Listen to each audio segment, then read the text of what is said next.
Like share subscribe आप कर देंगे जैसे जैसे आएंगे। अब इन बातों में क्या ही रखा है, इन चीजों से हम ऊपर उठ चुके हैं जीवन में, देखिएगा। और टेलीग्राम चैनल पर ये पीडीएफ आपको मिल जाएगी मॉक टेस्ट की फॉर्म में, ये क्वेश्चंस भी आपको करियर ऐप पर भी मिल जाएंगे। और भी कुछ नोट्स के लिए आप बेताब हैं, वो जल्दी ही आपको मिल जाएंगे, कल या परसों में, 1-2 दिन में आपको नोट्स मिलने स्टार्ट हो जाएंगे, वो फ्री नोट्स होंगे। क्वेश्चन नंबर 1 देखिए, 30 क्वेश्चन हम करने वाले हैं, देखिएगा, समझेंगे, बिल्कुल तसल्ली से समझेंगे, स्पीड नहीं है ना, पेशेंस से समझेंगे। ऑफलाइन क्लास भी होगी भाई, कोई बात नहीं, कोई दिक्कत नहीं है। देखिएगा, अगर हम बात करें क्वेश्चन नंबर 1 की, तो इसको देख के क्या विचार मन में आ रहे हैं? प्यारे प्यारे विचार मन में आ रहे हैं कि नहीं है? यूट्यूब पे भी कराया हुआ है यार कितना, देखो अभी कराएंगे, हिंदी में भी कराएंगे, हिंदी वाले बहुत दुखी रहते हैं।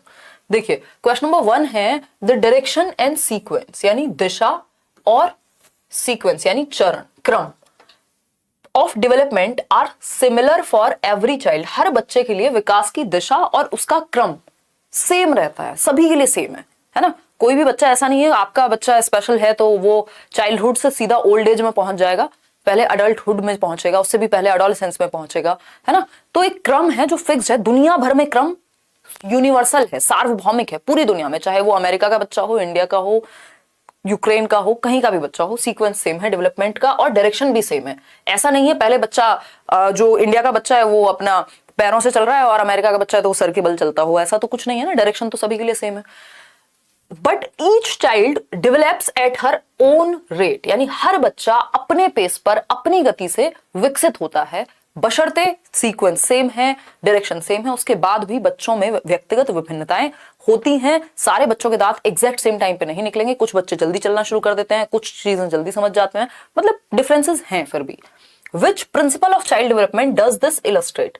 बाल विकास का कौन सा एक सिद्धांत यह बात सुनिश्चित करती है? बताइए फटाफट से।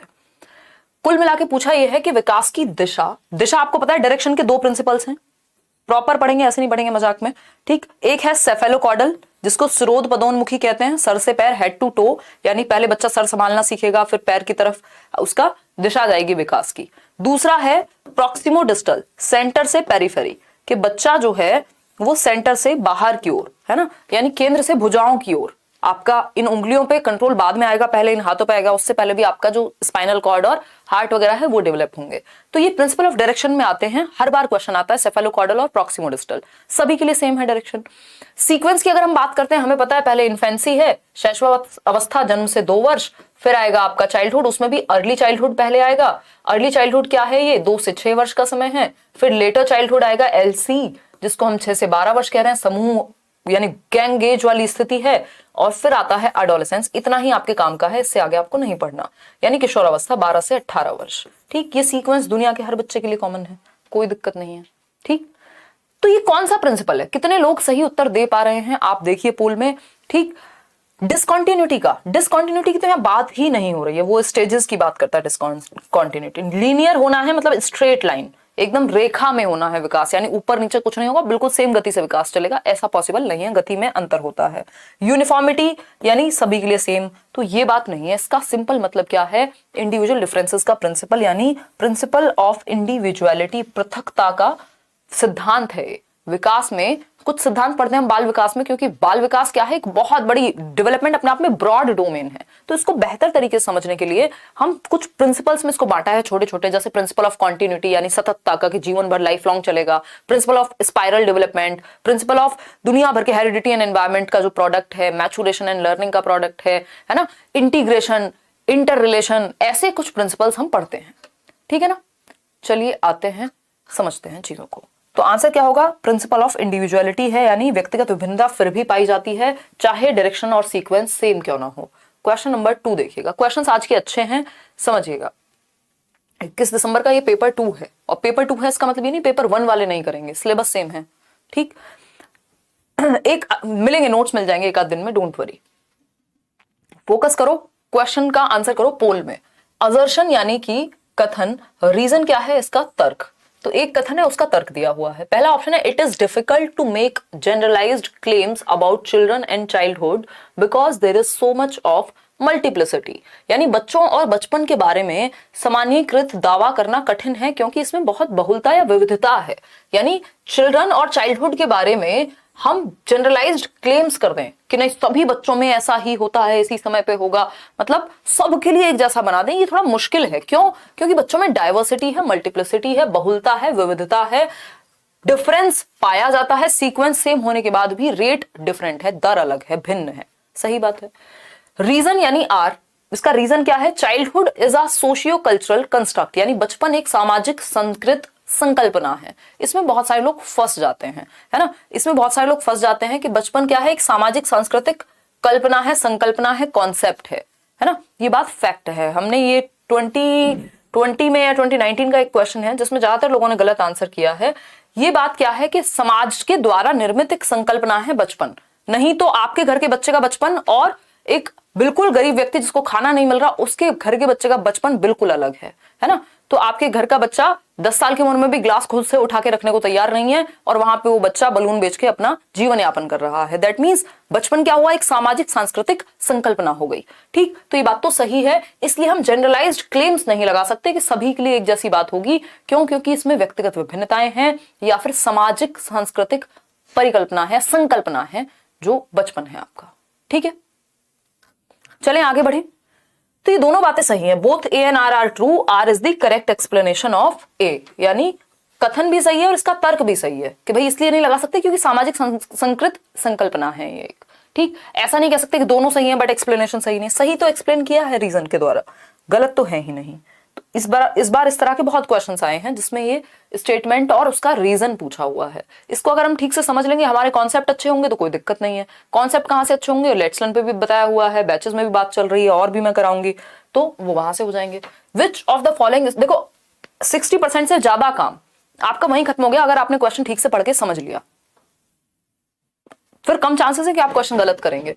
Which of the following statement is a correct explanation of the child's process of socialization? यानी निम्नलिखित में से कौन सा कथन बच्चे की सामाजिकरण की प्रक्रियाओं की सही व्याख्या करता है? सामाजिकरण क्या है? कि बच्चा समाज का एक सक्रिय मेंबर बन सके, यानी बच्चा क्या है? समाज में रहते कैसे, समाज के नियम कायदे कानून क्या हैं। हम अभी 8100 लोग जुड़े हुए हैं, तो अब यहाँ पे ऐसा तो नहीं है जैसा मैं किसी अपनी एक दोस्त से बात करूं, हालांकि हम बात अभी भी उसी फॉर्म में कर रहे हैं, बट मान लीजिए कुछ एक स्लैंग यूज करना है या आपस में लोग मजे में किसी को एक दूसरे को कुछ भी कह देते हैं, वो हम यहाँ नहीं कर सकते। क्यों? सोशलाइजेशन है, एक तरीका है, एक तमीज है ना। तो ये क्या होगा? सोशलाइजेशन है कि हमें पता है कि समाज के कुछ नियम कायदे कानून तौर तरीके होते हैं। जब आप घर में पढ़े होते हैं एकदम निकम्मे बच्चों की तरह, तो आप चाहे टी शर्ट में पड़े हों, शॉर्ट्स में पड़े हों, जब आपको कहीं जाना होता है काम पे तो आप सेम कपड़ों में नहीं चले जाते, है ना, आप चेंज करते हैं। या आप जब स्कूल में भी जाते हैं, ऑफिस में भी जाते हैं, तो आप अलग व्यवहार करते हैं, घर में थोड़ा सा डिफरेंट करेंगे। क्या है? सामाजिकरण है कि भैया समाज के कुछ नियम कायदे तौर तरीके कानून हैं जिनका हमें पालन करना होता है एट टाइम्स। तो ये जो सोशलाइजेशन की बात है, इसके बारे में कौन सी बात सही है? पहला ऑप्शन है child's potential is a definite result of unfolding of genetic materials, यानी बच्चे के संभाव्य गुण अंतर्निहित शक्तियां आनुवंशिक सामग्रियों के पोषित होने का परिणाम है। मतलब ये कह रहे हैं कि जो सोशलाइजेशन है वो जेनेटिक मटेरियल का ही परिणाम है सिर्फ, जबकि सोशलाइजेशन पे प्रभाव किसका ज्यादा पड़ेगा? समाज का ज्यादा पड़ेगा। भाई जिस समाज में आप रह रहे हैं, जैसे लोगों के बीच आप रह रहे हैं, अगर आपको बचपन में बोलने ही नहीं दिया गया तो आप बाद में भी अपनी बात कम रखेंगे। तो ये तो सोशलाइजेशन जेनेटिक्स से ज्यादा समाज का मामला है, एनवायरमेंट का मामला है, हेरिडिटी का कम है। Child can be shaped and moulded completely by social environment. अब ये भी कहना गलत होगा कि बच्चों को सामाजिक परिवेश के द्वारा पूरी तरह से ढाला जा सकता है। चलो हो सकता है, पॉसिबिलिटी है, फिर भी देखेंगे। हमें तो 4 ऑप्शन में से बेस्ट चाहिए, है ना। आंसर तभी 1 नंबर तभी मिलेगा जब हम 4 में से बेस्ट चूज करें। हो सकता है चारों सही हो, ये पेडागोजी में होता है एट टाइम्स। ठीक, अब आते हैं सी ऑप्शन पे। Children's development is determined solely by his or her destiny and neither heredity nor environment. तो भैया ऐसे लोगों से हाथ जोड़ लेना है। ये बाबा टाइप के लोग हैं जो ये कहते हैं कि बच्चे का विकास सिर्फ उसके भाग्य द्वारा निर्मित होता है और फिर आपको कुछ भी करने की जरूरत नहीं है क्योंकि भाग्य तो अपने आप कर देगा। ठीक, तो ये वाला सीन यहां नहीं चलेगा। Children's development is a complex interplay of heredity and environmental factors. ये बात हमें ज्यादा अच्छी लग रही है बजाय कि बी के। ये थोड़ा एक्सट्रीम में एक तरफा झुका हुआ मामला है बी ऑप्शन। वो कहता है बच्चे को सामाजिक परिवेश के द्वारा पूरी तरह से ढाला जा सकता है। तो इसका मतलब ये हो गया कि इन्होंने हेरिडिटी को, आनुवांशिकता को, आपके जीन्स को बिल्कुल ही नकार दिया। भाई कुछ लोग होते हैं जो स्वाभाविक रूप से ही थोड़े शांत होते हैं, है ना, उनका टेम्परामेंट शांत होता है, थोड़े से कूल होते हैं, है ना। धोनी का हम एग्जाम्पल ले सकते हैं, MS धोनी का। ठीक, तो उस केस में हम ये कह सकते हैं चलो एनवायरमेंट तो होगा ही होगा, लेकिन कुछ लोग थोड़े से उनका टेम्परामेंट हाई होता है, उसमें हेरिडिटी का भी थोड़ा बहुत योगदान है, ऐसा नहीं सिर्फ एनवायरमेंट मोल्ड कर देगा पूरी तरह से, है ना। तो ये आंसर क्या होगा, D. Children's development is a complex interplay of hereditary and environmental factors, यानी बच्चों का विकास आनुवांशिक और परिवेशीय कारकों का जटिल पारस्परिक प्रभाव है, इंटरैक्शन है। किसका? डेवलपमेंट क्या है? गुणनफल है। हेरिडिटी यानी आनुवांशिकता और पर्यावरण यानी आपका एनवायरमेंट, जिस एनवायरमेंट में आप रहते हैं, जो जीन्स हैं वो दोनों मिलकर के एक अन्योन्य क्रिया के तहत आपके डेवलपमेंट को क्रिएट करते हैं। तो सामाजिकरण में भी यही है, ठीक। तो D option is the right answer. किसने कहा है कि दोनों महत्वपूर्ण है? वुडवर्थ ने कहा है कि हेरिडिटी और एनवायरमेंट, आनुवांशिकता आपके जीन्स और आपका पर्यावरण दोनों का गुणनफल है, दोनों की बराबर की भूमिका है विकास में। किसी एक पक्ष में कई बार हेरिडिटी ज्यादा प्रभावी हो जाती है, दूसरे पक्ष में एनवायरमेंट ज्यादा प्रभावी हो जाता है। जैसे आपकी आंखों के रंग में एनवायरमेंट क्या करेगा? अब तो मिल गया जैसा मिलना था, है ना। और एजुकेशन में आपका एनवायरमेंट ज्यादा इंपॉर्टेंट है। क्वेश्चन नंबर 4 देखिएगा, identify the correct chronological order of Piaget's stages of development, यानी क्रोनोलॉजी समझनी है। अभी एक वो मीम वायरल हुआ था ना, क्रोनोलॉजी समझिए, ठीक है।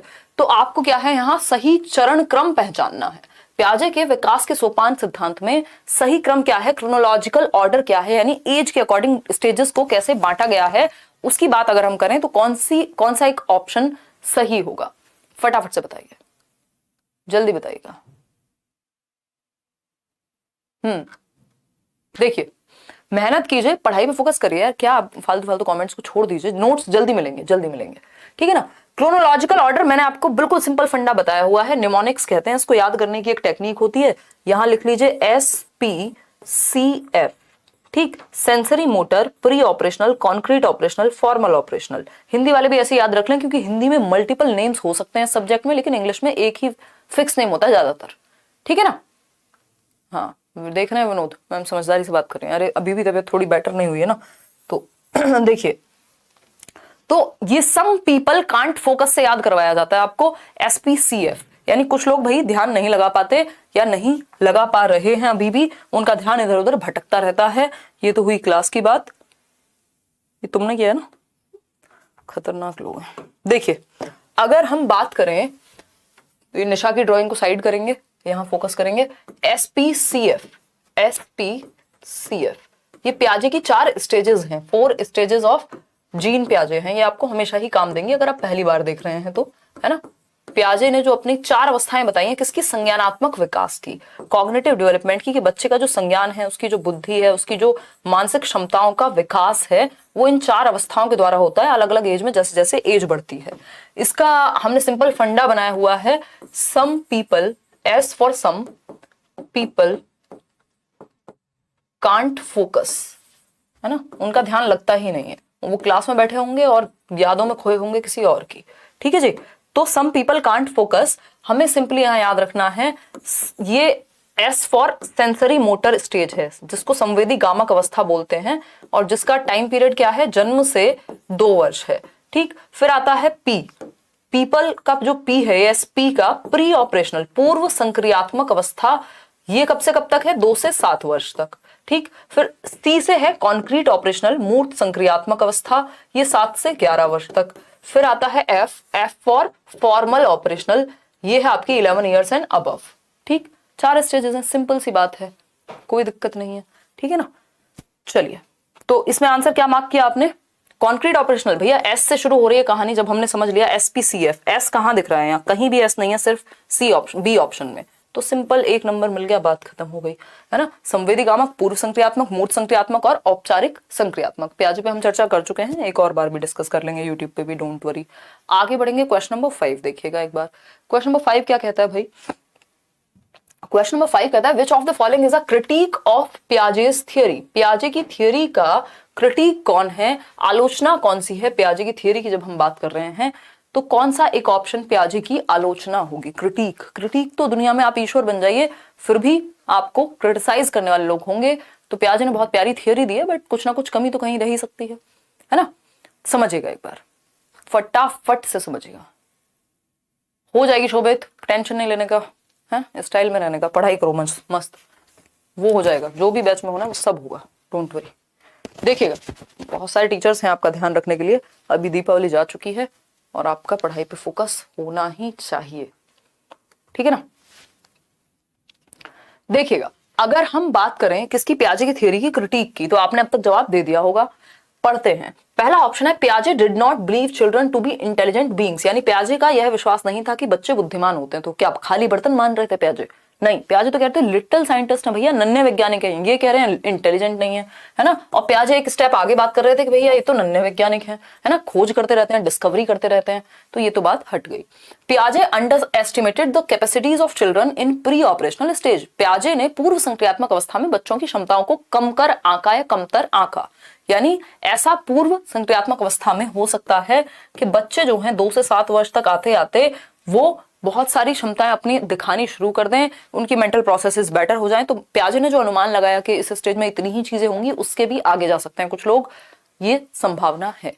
फिर आता है बी, सी ऑप्शन, पियाजे did not understand children as actively constructing knowledge, पियाजे ने बच्चों को ज्ञान की सक्रिय संरचना करने वालों के रूप में नहीं माना, ये तो ऑपोजिट है।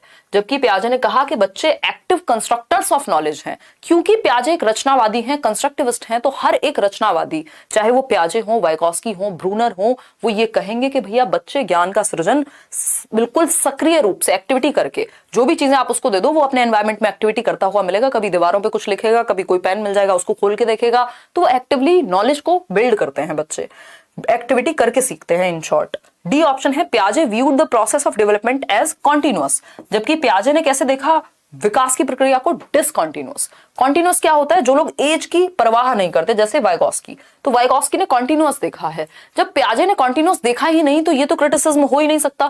भाई जिस व्यक्ति ने, मान लीजिए मैंने कुछ कहा ही नहीं और आप मेरे को उसी बात पर क्रिटिसाइज कर रहे हैं, तो ये तो बेवजह की बात हो गई। पियाजे ने कहा डिसकॉन्टिन्यूअस है, पियाजे ने कभी कहा ही नहीं कि कॉन्टिन्यूअस होता है, तो इस पे कहां से क्रिटिसिज्म कर देंगे जो बात उन्होंने कही ही नहीं, तो ये तो क्रिटिसिज्म हो ही नहीं सकता। डी ऑप्शन है ना। पियाजे ने विकास की प्रक्रिया को सतत माना था, नहीं असतत माना है उन्होंने, अनिरंतर माना है, डिसकॉन्टिन्यूअस माना है। देखिए अगर कॉन्टिन्यूअस माना होता तो पियाजे स्टेज के हिसाब से, एज के हिसाब से डिवाइड नहीं करते डेवलपमेंट की प्रक्रिया को, है ना। जिसने भी, अगर हम पियाजे की बात करें, इसमें आंसर जो है वो बी ऑप्शन सही होगा कि पियाजे ने पूर्व संक्रियात्मक अवस्था में बच्चों की क्षमताओं को कमतर आंका। ऐसा कई बार हो सकता है कि 2 से 7 वर्ष के बच्चे जितना पियाजे कह रहे हैं उससे ज्यादा करते हैं। कई बच्चे में आपको लक्षण देखने को मिल जाएंगे, क्योंकि वाइगॉस्की कह रहे हैं कि जिस समाज और संस्कृति में वो रह रहे हैं, जिन लोगों के बीच में वो रह रहे हैं, उस हिसाब से उनका डेवलपमेंट होता है। और कई बार बच्चा एज से पहले बहुत कुछ सीख सकता है, एज जैसा कुछ नहीं है, ऐसा वाइगॉस्की मान रहे हैं। ठीक, तो उस केस में अगर हम देखें तो पियाजे क्या है, यहां पे एक चीज समझिएगा, इस बार क्वेश्चन आया है कॉन्टिन्यूटी और डिसकॉन्टिन्यूटी पे, पहले क्वेश्चन नहीं आता था बट हम डिस्कस किया करते थे, है ना। वाइगॉस्की की अगर हम बात करें तो यहाँ पे वाइगॉस्की के अनुसार विकास क्या है, एक सतत प्रक्रिया है, कॉन्टिन्यूअस, जिसमें एज का कोई मैटर नहीं है। इन्होंने अपनी थियोरी में ना कोई स्टेज दी है ना कोई एज दी है। एज अगर दी भी है तो वो स्पीच में, लैंग्वेज डेवलपमेंट की बात में दी है, नॉर्मल डेवलपमेंट में इन्होंने कोई एज नहीं दी। तो यानी सतत चलेगा, एज का कोई फर्क नहीं पड़ता, कोई स्टेज नहीं है, कुछ नहीं है। लेकिन पियाजे की जब हम बात करें, क्योंकि इन्होंने ये 4 स्टेजेस दी हैं, sensory motor, pre operational, concrete operational और फॉर्मल ऑपरेशनल, ये जो 4 स्टेजेस दी हैं, और इन्होंने कहा है एज के अकॉर्डिंग बच्चे का डेवलपमेंट होगा। कैसे, जैसे ये है सेंसरी मोटर स्टेज, तो इतना बच्चा विकसित हुआ, ये एक्टिविटी करने लगेगा अपने एनवायरमेंट में, ईगोसेंट्रिक है, अभी तो उसको पता ही नहीं है, फिर वो एक्टिविटी करेगा, फिर 2 से 7 वर्ष में थोड़ा और विकास उसका होगा, है ना, अब वो कुछ और चीजें समझने लगा। फिर आता है आपका क्या, 7 से 11 कॉन्क्रीट ऑपरेशनल, अब उसकी समझ थोड़ी और बड़ी, लॉजिक आ गया। लेकिन 11 एंड अबव में अब उसको हाइपोथेटिकल थिंकिंग भी आ गई।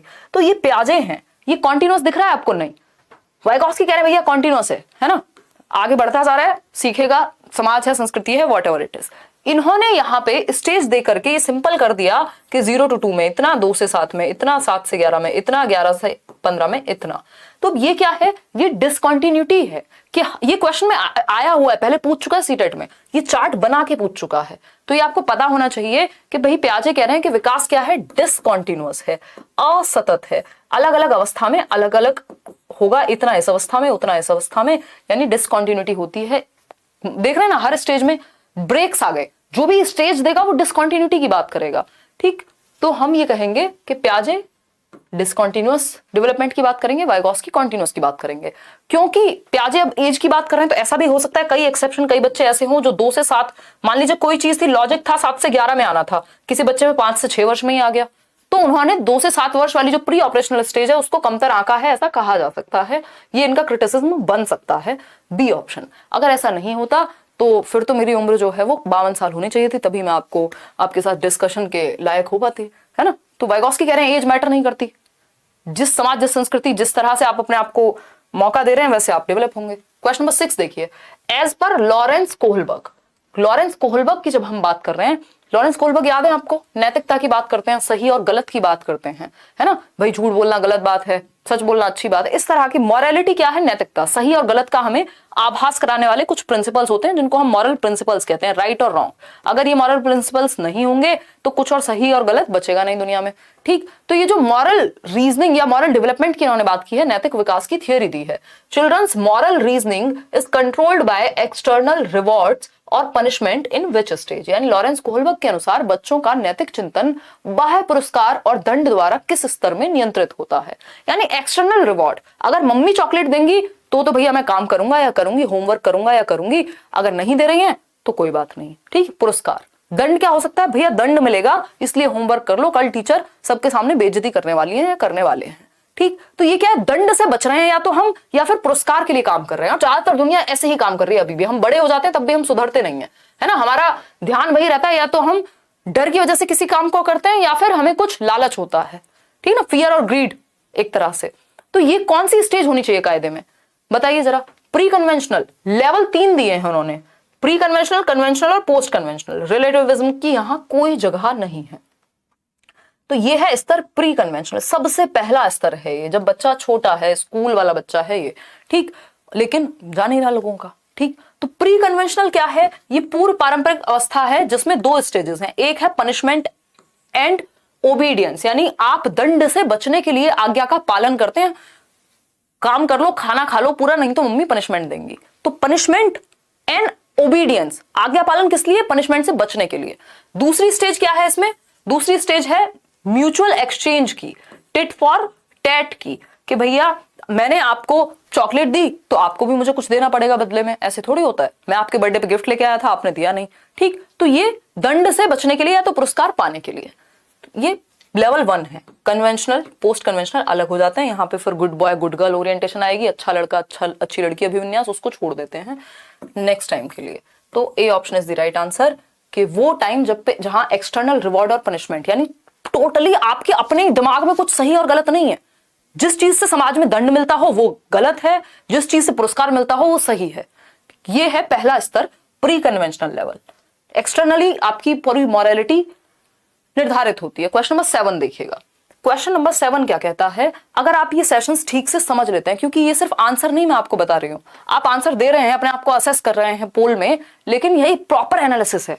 आपको थियरी तक भी समझ में आने लगेगी जब आप थियरी भी पढ़ेंगे ना। इसके बाद अगर मान लीजिए आपने थियरी नहीं भी पढ़ी है बाय चांस, जो कि आपको पढ़ लेनी चाहिए, लेट्स लर्न पे भी मैंने सारी कराई हुई है, तो उस केस में भी आपको चीजें समझ में आने लगेंगी कि चल क्या रहा है इन थियरीज में, ठीक है ना। हाँ, और लाइक शेयर करना, जितने लोग भूल गए, बिल्कुल सही कह रही हो श्वेता, आप इनको करना चाहिए। आप हम लोगों के लिए इतना मेहनत करते हैं, आंसू आ गए मेरे, ये है ना, ये मेरा शौक है, अदरवाइज मेरे जीवन में ऐसा कोई लक्ष्य बचा नहीं है, मुझे कुछ ऐसा चाहिए नहीं, ठीक। चलिए आते हैं क्वेश्चन नंबर 7 की। अगर हम बात करें, सिवाय आप लोग अच्छा करें, है ना। देखिए क्वेश्चन नंबर 7 की अगर हम बात करें तो अकॉर्डिंग टू जीन पियाजे, human baby is born with some instincts and reflexes termed as, यानी जीन पियाजे के अनुसार मानव शिशु में कौन सी प्रवृत्तियों और प्रतिक्रियाएं जन्मजात होती हैं। यानी कुछ इंस्टिंक्ट्स हैं और कुछ रिस्पॉन्सेज हैं, कब से हैं, जन्मजात हैं, बाय बर्थ आपके अंदर हैं कुछ इंस्टिंक्ट्स और कुछ रिफ्लेक्सेस। रिफ्लेक्सेस क्या है, फॉर एग्जाम्पल आंखों का, पलकों का झपकना रिफ्लेक्स है आपका, दिल धड़क रहा है आपका, आप तो कर नहीं रहे, खुद से ऑटोमेटेड है ये, ठीक है। इंस्टिंक्ट्स भी ऐसे ही होते हैं, ठीक। अगर हम बात करें तो कुछ इंस्टिंक्ट और कुछ रिफ्लेक्सेस जन्मजात होते हैं, इनको क्या कहते हैं पियाजे की भाषा में, तो इनको सरकार स्कीमास कहते हैं, ठीक है। क्या कहते हैं, स्कीमा कहते हैं। और 4 स्कीमा जन्म से होते हैं। बच्चे को कोई नहीं सिखाता कि दूध कैसे पीते हैं, आप सिखा ही नहीं सकते, वो इतना छोटा होता है, वो अपने आप सीख जाता है। यानी सकिंग का स्कीमा जन्म से है, जो रिफ्लेक्सेस हैं, स्कीमा है, वो जन्म से है। कुछ इंस्टिंक्ट्स और कुछ रिफ्लेक्सेस जन्म से होते हैं। एक होता है रूटिंग रिफ्लेक्स, ठीक है। रूटिंग रिफ्लेक्स क्या है, आप बच्चे को ऐसे कीजिए वो ऐसे करेगा, इसमें से कुछ खत्म हो जाते हैं, कुछ हमेशा रहते हैं, तो ये भी जन्म से है रूटिंग रिफ्लेक्स। फिर क्या आता है, फिर आपका ग्रेस्पिंग एक चीज है, ग्रेस्पिंग का जो स्कीमा है वो जन्म से है आपके अंदर। ये इंस्टिंक्ट ग्रास्पिंग क्या है, बच्चे के हाथ में आप कुछ भी रख दीजिए, आप अपनी उंगली पकड़ा दीजिए छोटे से बच्चे को, वो ऐसे कर लेगा, ग्रास्प कर लेगा बहुत कम एज में, तो ये भी जन्मजात है। ठीक, इसके अलावा एक बिबिंस्की रिफ्लेक्स होता है, यानी पैर में अगर आप बच्चे के पैर के सेंटर में ऐसे टच करेंगे तो ऐसे करेगा अचानक से। तो इस तरह के कुछ रिफ्लेक्सेस और कुछ इंस्टिंक्ट्स होते हैं जो जन्मजात होते हैं बच्चे में,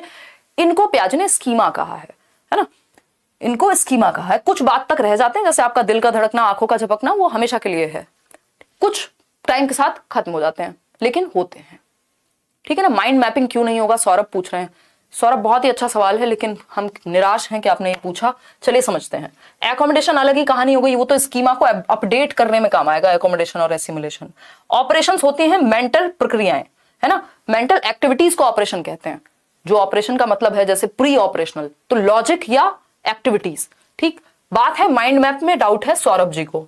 तो सौरभ दा, इसमें ना मानस चित्र की अगर हम बात करते हैं तो मानस चित्र क्या है, माइंड मैप्स। माइंड मैप्स होते हैं कॉम्प्रिहेंशन के लिए, है ना, या चीजों को याद रखने के लिए, इजी बनाने के लिए, कि आपने दिमाग में कुछ फ्लो चार्ट बना लिए, आपने कुछ क्या कर लिया, कुछ पिक्चर्स बना ली, भैया ऐसे याद रहेगा मुझे। ठीक है, और आपने क्या किया कि पियाजे ने 4 स्टेजेस बताई हैं, एक बच्चे के 4 सर बना दिए रावण के जैसे, 4 नहीं थे उनके, और इसको दिमाग में याद रख लिया। मतलब आपने मैप बनाया है याद रखने के लिए। याद रखने के लिए जो मैप्स बनाए जाते हैं कॉम्प्रिहेंशन के लिए, उनको स्कीमा नहीं कहते। ये बचपन से, जन्म से नहीं होते आपके अंदर, ये आप बाद में सीखते हैं, तो ये इसलिए आंसर नहीं होगा। स्कीमाज, कुछ स्कीमाज इंस्टिंक्ट और रिफ्लेक्सेस के रूप में आपके अंदर जन्म से निहित होते हैं, इसलिए। ठीक है ना, समझ पा रहे हो या नहीं, समझ पा रहे हैं या नहीं बताइएगा। खैर आते हैं, बढ़े आगे, समझिएगा एक बार। क्वेश्चन नंबर 8 देखिएगा, क्वेश्चन नंबर 8 पढ़िएगा। स्कीमा क्या है, बेसिकली आपका स्ट्रक्चर्ड नॉलेज है, आपके ब्रेन में चीजें बनी हुई है ना। आप मुझे पहचान पा रहे हैं, ये आपके स्कीमा में सेट हो चुका है, आपने ऐड कर लिया है अपने दिमाग में। ठीक है ना, आप इस पेन को भी पहचान पा रहे हैं, ये भी आपके स्कीमा में ऐड है, यानी आपकी एग्जिस्टिंग नॉलेज, आपके ब्रेन में कुछ रूम्स बने हुए हैं, इंफॉर्मेशन जहां स्टोर्ड इंफॉर्मेशन है, उसको हम स्कीमा कह रहे हैं। ठीक, देखिए अकॉर्डिंग टू वाइगॉस्की के अनुसार अगर हम बात करें तो according to Lev Vygotsky, new knowledge is constructed in a zone between, यानी वाइगॉस्की के अनुसार नए ज्ञान की संरचना किस क्षेत्र में होती है, यानी नए ज्ञान की निर्मित जो है वो कहां, रचना कहां होगी। नया ज्ञान आप जब बना रहे हैं तो वो कहां बनेगा, बताइए, फटाफट से बताइए। तुमने मेरा फोन चोरी कर लिया, हमने तुम्हें ये सिखाया है, मांग लेते यार, तुम छीन लेती, तुम चल जाता है फोन। एक स्क्रीनशॉट ले लेना अपने फोन से, इतने प्यारे प्यारे कमेंट कर रहे हैं लोग। देखिएगा, अगर हम बात करें, अच्छा हाँ, लाइक शेयर करना जितने लोग भूल गए हैं वो कर सकते हैं। 10,524 लोग हम लोग जुड़े हुए हैं और 5500 लोगों ने लाइक किया है। ऐसे बचपन में मैथ्स में नहीं पढ़ा, left hand side is equal to right hand side, LHS बराबर RHS, ऐसा करना होता है हमारे यहाँ, ये रिचुअल है। ठीक, कि अगर सेशन पसंद आए तो लाइक करना होता है। लेव वाइगॉस्की के अनुसार नए ज्ञान की संरचना किस क्षेत्र में होती है, उस क्षेत्र के, कौन से क्षेत्र के बीच। What a child knows and is capable of knowing, जो बच्चा जानता है और जो जानने में का वो सामर्थ्य रखता है। भाई मान लीजिए जितना मुझे आज पता है और मेरी जो पोटेंशियल है वो यहां तक का है, इसके बीच में ज्ञान की रचना होगी, मुझे ये रास्ता तय करना होगा। आप आज जो जानते हैं, कुछ सब्जेक्ट में आप अच्छे होंगे और कुछ सब्जेक्ट में आप क्या हैं, आपको ये होगा कि यार मैं सीटेट क्लियर कर सकता हूं, मेरे अंदर वो क्षमता है, लेकिन कुछ चीजें मुझे आती हैं, कुछ मुझे सीखनी है। इसी के बीच में ज्ञान की रचना होनी है। इसी को वाइगॉस्की कह रहे हैं जोन ऑफ प्रॉक्सिमल डेवलपमेंट। ठीक है ना। What a child knows and is capable of knowing, बात तो सही है, फिर भी चारों ऑप्शन देखेंगे। What a child knows and what is much beyond her reach, देखिए जो बच्चे की पहुंच से ज्यादा दूर होगा वहां तक तो वो पहुंच ही नहीं पाएगा। अब आप ये कहने लगे सीटेट की तैयारी करने आए, आज तक टीचिंग ट्रेनिंग की और कल साइंटिस्ट बन जाएंगे, तो ये थोड़ी अजीब बात हो जाएगी, आपकी पहुंच से बहुत दूर की बात हो गई, है ना। तो ये क्या है, ये वाइगॉस्की नहीं कहते। What a child wants to know and what the teacher thinks she should know, यानी जो कि बच्चा जानता है या जानना चाहता है और शिक्षक के विचार से जिसका बच्चे को ज्ञान होना चाहिए, शिक्षक के विचार से नहीं, बच्चे का जो पोटेंशियल है उसके हिसाब से। ठीक, डी ऑप्शन है व्हाट आर चाइल्ड, शिक्षक के हिसाब से नहीं चलना, बच्चे के हिसाब से चलना है यहाँ पे। ठीक है ना, बच्चे के हिसाब से चलना है। पोल वाली दीदी को, अच्छा चीकू पढ़ लो, नहीं तो ब्लॉक कर दिए जाओगे, फालतू बातें करोगे तो, है ना। बहुत प्यार आ रहा है पोल वाली दीदी पे। डी ऑप्शन देखो, what a child wants to know and what her parents think she should know, यानी जो कि बच्चा जानना चाहता है और उसके अभिभावकों के विचार से उसको जो जानना चाहिए। तो ये तो वही बात हो गई, बच्चे को बनना है फोटोग्राफर, आप उसको कुछ और ही बनाना चाह रहे हैं। तो बच्चा मैटर करता है, चाइल्ड सेंटर्ड एजुकेशन, बाल केंद्रित शिक्षा। ठीक, तो यहाँ पे बात क्या है कि ऐसा नहीं है जो बियॉन्ड ज्यादा है, बच्चा जो जानता है और जहां जानने के लायक है, जो कैपेबल है जिस चीज के, तो जो कि बच्चा जानता है और उसमें जानने का सामर्थ्य है, पोटेंशियल है, उसके बीच नॉलेज को कंस्ट्रक्ट किया जाता है वाइगोस्की के अनुसार। इसीलिए इन्होंने, ए option is the right answer, इन्होंने क्या कहा वाइगोस्की ने, यहीं पे समझ लेते हैं। वाइगोस्की ने कहा भैया ZPD नाम की एक चीज होती है ना, ZPD zone of proximal development, यानी संभावित विकास का क्षेत्र। प्रॉक्सिमल मतलब पोटेंशियल डेवलपमेंट। ठीक, आपको इतना आता है लेकिन आप यहां तक पहुंच सकते हैं। अब ये जो आता है और पहुंच सकते हैं के बीच का रास्ता है, यही है प्रॉक्सिमल डेवलपमेंट। इसी में आप नॉलेज को कंस्ट्रक्ट करेंगे, जहां पे आपको MKO, मोर नॉलेजेबल अदर, कोई व्यक्ति या कोई जगह या कोई भी चीज, वो आपको हेल्प करेगा यहां तक पहुंचने में। और ये जो हेल्प होगी इसको स्कैफोल्डिंग कहते हैं, है ना।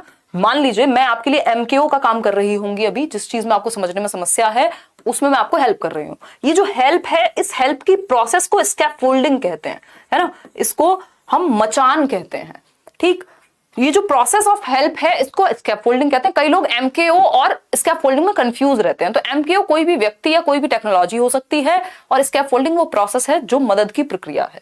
ठीक, आगे बढ़ते हैं नेक्स्ट क्वेश्चन पे। मुझे लग रहा है मैं आज ज्यादा ही डिटेल में जा रही हूँ, तो थोड़ा सा मैं कंट्रोल करूंगी। क्वेश्चन नंबर 9 देखिएगा एक बार, या मजा आ रहा है तो चलने दें। क्वेश्चन नंबर 9 देखिए, अभी हमें 30 क्वेश्चंस करने हैं। तसल्ली से पेशेंस के साथ पढ़िए, ये मत सोचिए कि इतनी देर में हम 60 क्वेश्चन कर लें। ठीक है, हालांकि हम 60 मिनट में अगर 30 क्वेश्चन कर रहे हैं विद एनालिसिस, तो बिल्कुल भी हम टाइम वेस्ट नहीं कर रहे हैं। ठीक है ना। कोई कह रहा है जिसके ऊपर आप गुस्सा करेंगे क्या उसे भी लाइक करना पड़ेगा वीडियो को? हाँ, उसे भी करना पड़ेगा, ऐसा संविधान में लिखा है हमारे लेट्स लर्न के। देखिएगा एक बार, मजाक कर रही हूँ। देखिए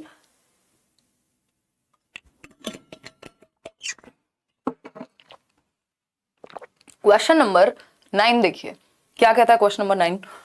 A child in the classroom hits his or her classmates in the same way that he has been being punished at home. This is an example of what? भाई एक बच्चा है ना, एक प्यारा सा बच्चा है, बच्चे का नाम है A और बच्चे का नाम है दूसरा B। अब ये प्यारा सा बच्चा A अपने इस दोस्त या क्लासमेट B को हिट करता है, मुक्का मारता है बहुत तेज से, क्योंकि इसको भी मुक्के पड़े होते हैं कहाँ, अपने घर में। ठीक, तो ये जो है ये किसके अंदर आएगा? मतलब बच्चा अगर घर से पिट के आए, जिस तरह से उसको घर पे हिट किया गया हो या उसने देखा हो हिट होते हुए, किसी को मूवी में भी देखा हो, वो उसी तरह से अपने किसी एक कलीग या बच्चे, कलीग तो क्या ही कहेंगे, पीयर को, अपने साथी समूह के आसपास के लोगों को वैसे ही मुक्का मारे, है ना। और आप हैरान हो यार ये इसको किसने सिखा दिया, बच्चे ने गाली सीख ली, मान लीजिए कोई मूवी देख ली, कोई गलत शब्द सीख लिया, सेम ही बात है। तो ये क्या है? ये बेंड्यूरा जी हैं। बेंड्यूरा समझते हैं? बेंड्यूरा कहते हैं कि हम इमिटेशन से, ऑब्जर्वेशन से सीखते हैं, है ना। उन्होंने कहा है ऑब्जर्वेशनल लर्निंग नाम की एक चीज होती है जिसको हम सामाजिक संरचनावाद के तहत रखते हैं, या फिर इसको हम क्या कह सकते हैं, अवलोकनात्मक अधिगम कह सकते हैं। तो इसका दूसरा नाम अवलोकनात्मक अधिगम। बोबो डॉल का एक्सपेरिमेंट इन्होंने किया था कि एक डॉल थी, जिन बच्चों को उस डॉल को पीटते हुए दिखाया गया था, पंच करते हुए दिखाया था, और वो बार बार खड़ी हो जाती थी उठ करके डॉल पंच खाने के बाद, तो उन बच्चों ने वही रिपीट किया। जिन बच्चों को प्यार करते हुए दिखाया गया उन्होंने वो रिपीट किया। तो बच्चा जो देखता है वो करता है, यानी इमिटेट करता है। नकलची बंदर होते हैं बच्चे, ये हमने बहुत बार सुना है। मतलब हम सोच समझ के काम करते हैं बच्चों के सामने, अदरवाइज वो भी वही रिपीट करते हैं। तो ये सामाजिक संरचनावाद है। ये बेसिकली ऑब्जर्वेशनल लर्निंग है, सोशल लर्निंग थियरी SLT है, जिसको एल्बर्ट बेंड्यूरा ने दिया है। कंस्ट्रक्टिविज्म में तो पियाजे और वाइगोस्की हैं, वो इसकी बात नहीं कर रहे। सोशल कंस्ट्रक्टिविस्ट वो हैं जो कि वाइगोस्की हैं। ठीक, ह्यूमनिस्ट, ये तो ह्यूमनिस्टिक लर्निंग हो जाएगी, वो अब्राहम मैस्लो वाली। समझ पा रहे हो विनोद के नहीं? दिवाली की मिठाई ज्यादा खा लिया इसलिए ज्यादा एक्टिव लग रहे हैं। अच्छा, धन्यवाद। वैसे मिठाई की तो मैं ज्यादा शौकीन नहीं हूं, मैंने इधर उधर चिपका दिए वो डब्बे और जो भी चीजें आई थी क्योंकि कम ही खाई मैंने, मिठाई ज्यादा नहीं खाई, बट हाँ मजा आया, अच्छा लगा। देखिए क्वेश्चन नंबर 10 की बात करते हैं। A child centred classroom would, यानी कि एक बाल केंद्रित कक्षा कक्ष कैसा होगा? इन 5 ऑप्शंस में से आपको क्या लगता है जहां बच्चा सेंटर में है? बाल केंद्रित की हम आज की डेट में बात कर रहे हैं कि भैया बच्चे के लिए सिस्टम है, ना कि सिस्टम के लिए बच्चा है। तो बच्चे के इंटरेस्ट, उसके एप्टीट्यूड, उसके एटीट्यूड, उसके इंटरेस्ट के हिसाब से आप उसको पढ़ाइए, ना कि अपने हिसाब से। ठीक, तो उसके बच्चे को सेंटर में रखने वाले ऑप्शंस कौन से हैं ये पूछा है। पहला ऑप्शन है have provisioning for a lot of resources, यानी बहुत से संसाधनों का प्रावधान। चलिए कर सकते हैं आप संसाधन, स्कूल में अलग अलग चीजें डिफरेंट तरीके की ला सकते हैं, बात तो सही है ना, गलत तो नहीं कह सकते इसको। फिर आता है B option, B based on flexible grouping, यानी कि लचीलता समूहीकरण, यानी फ्लेक्सिबल होनी चाहिए ग्रुपिंग जो है। चलो ये बात भी सही लग रही है हमें, है ना, फ्लेक्सिबिलिटी होनी चाहिए, ग्रुप में बच्चे चेंज होते रहे, ऐसा नहीं है फिक्स 4 लोगों का ग्रुप बना दिया वही चलेगा। थर्ड ऑप्शन है use textbook as the only source of knowledge. ये बात याद रखिएगा, ये हिंदी इंग्लिश की पेडागोजी में भी आता है और यहां भी दिखेगा आपको। पाठ्य पुस्तक ज्ञान का एकमात्र आधार है ना। अगर हम शुद्ध भाषा में कहें तो पाठ्य पुस्तक सर्वो सर्वा नहीं है, ऑलमाइटी नहीं है, जो सब कुछ है ऐसा नहीं है, कोई जादू की झप्पी या छड़ी नहीं है कि पाठ्य पुस्तक में ही सब कुछ है। तो पाठ्य पुस्तक एकमात्र सोर्स नहीं है ज्ञान का, 70 तरीके हैं। अगर हम बात करें तो आज की डेट में जो लोग डीट प्लस भी मतलब जॉब तक ले रहे हैं टीचिंग में, या फिर सीटेट लाखों लोगों ने क्लियर किया, ऐसे बहुत सारे लोग होंगे जिन्होंने किताब खरीदी भी नहीं है। तो क्या ओनली सोर्स है आज की डेट में? अगर हम टेक्स्ट बुक की बात करें, इंटरनेट है, समाज है, क्रिएटिविटी है, चार्ट्स हैं, दुनिया भर की चीजें हैं। टेक्स्ट बुक क्या है? वन ऑफ द रिसोर्सेज है, बहुत सारे संसाधनों में से एक संसाधन है टेक्स्ट बुक, एकमात्र संसाधन नहीं है, ओनली नहीं है ना। वैसे आप प्यार व्यार करते होंगे घर में, या आपके दोस्त भी होंगे, तो ऐसा तो नहीं है एकमात्र प्यार आप किसी एक ही व्यक्ति को करते होंगे, है ना। कई सारे लोग हैं, उनमें से कोई एक व्यक्ति है, या कई सारे लोगों को आप क्या है कंपैशनेट हो सकते हैं कई लोगों के प्रति। तो ये क्या एकमात्र आधार नहीं है नॉलेज का टेक्स्ट बुक, और भी बहुत सारे लोग होंगे। Have children as active participants, बिल्कुल बच्चे जो हैं वो एक्टिव होने चाहिए, चाइल्ड सेंटर्ड तभी होगा जब बच्चा एक्टिव होगा। Follow a rigidly structured, rigid नहीं चाहिए, फ्लेक्सिबिलिटी चाहिए हमें, ठीक। तो ये फ्लेक्सिबिलिटी सही था, और ये फोर्थ भी सही था, फर्स्ट भी ठीक था। तो फर्स्ट, सेकंड और फोर्थ सही है। Option A, option is the right answer, कि बहुत से संसाधनों का प्रावधान होना चाहिए, different teaching learning material school में होने चाहिए, एक्टिविटीज होनी चाहिए, लचीलता के बेसिस पे, यानी लचीला ग्रुप, फ्लेक्सिबिलिटी होनी चाहिए अगर सबको अपने अपने इंटरेस्ट के हिसाब से ग्रुप बनाना है, सक्रिय होना चाहिए बच्चा, ऐसा नहीं होना चाहिए कि रिजिड करिकुलम या सिर्फ किताब ही सब कुछ है। तो A option is the right answer. इन दोनों को हमने हटा दिया। इस तरह के क्वेश्चंस भी